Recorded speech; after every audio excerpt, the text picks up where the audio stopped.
నిన్న ఒక సంచలనమైన విషయం చోటు చేసుకుంది. అదేంటంటే ఛత్తీస్‌గఢ్ ఉప ముఖ్యమంత్రి విజయ్ శర్మ ఆయన ఎంతో రిస్క్ తీసుకొని సుక్మా జిల్లాలో ఉండే పూవర్తి అనే గ్రామం, అది ఎవరిదంటే హిడ్మా గ్రామం. ఆ హిడ్మా గ్రామానికి వెళ్ళి హిడ్మా ఇంటికి వెళ్ళి హిడ్మా తల్లితో మాట్లాడి హిడ్మా తల్లి చేతుల్ని పట్టుకొని ఆయన, అమ్మ మీరు దయతలిచి మీ కొడుకుని సరెండర్ అవ్వమని చెప్పండి, లేకపోతే మా వాళ్ళు గమ్మున ఉండరు, అనవసరంగా అతను ప్రాణాలు పోతాయి, మీరు ఈ వృద్ధ వయసులో మీరు ఎంతో బాధపడాల్సి వస్తుంది, మీరు ఒక పిలుపు ఇవ్వండి అని ఆయన రిక్వెస్ట్ చేయడం.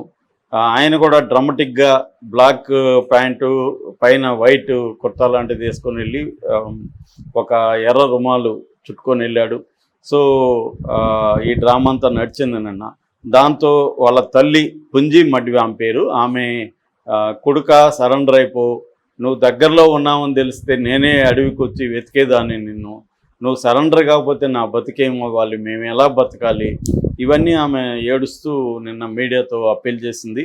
సో అట్లాగే ఇంకొక మావోయిస్ట్ లీడరు బార్సీ దేవా ఆయన పేరు. సో బార్సీ దేవా ఎవరంటే PLGA, people's liberation guerrilla army battalion number 1 commander. ఒకప్పుడు హిడ్మా ఈ పొజిషన్లో ఉండేవాడు, తర్వాత హిడ్మాకి ప్రమోషన్ వచ్చింది. హిడ్మా అక్కడ డీకేజెడ్సి అంటారు, డీకేఎస్జెడ్సి దండకారణ్య స్పెషల్ జోనల్ కమిటీ కార్యదర్శి అయ్యాడు హిడ్మా. అట్లాగే సెంట్రల్ కమిటీ మెంబర్ కూడా అయ్యాడు.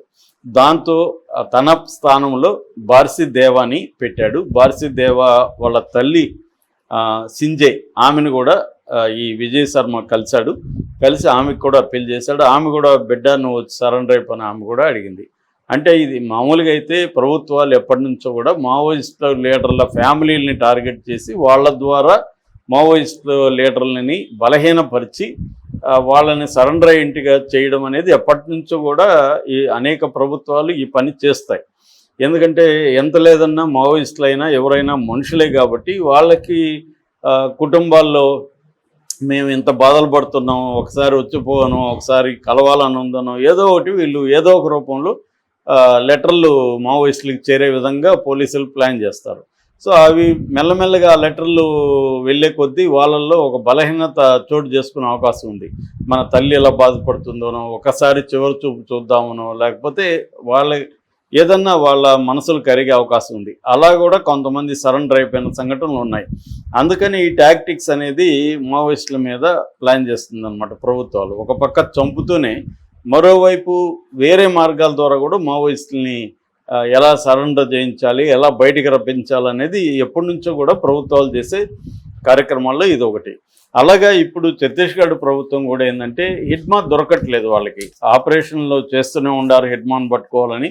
ఎందుకంటే ఆల్మోస్ట్ ఇప్పుడు మావోయిస్ట్ పార్టీ ఖాళీ అయిపోయింది. మల్లోజుల వేణుగోపాల్ ఆసన్న సరెండర్ అయినారు, ఇక్కడ చంద్రన్న అయిపోయాడు.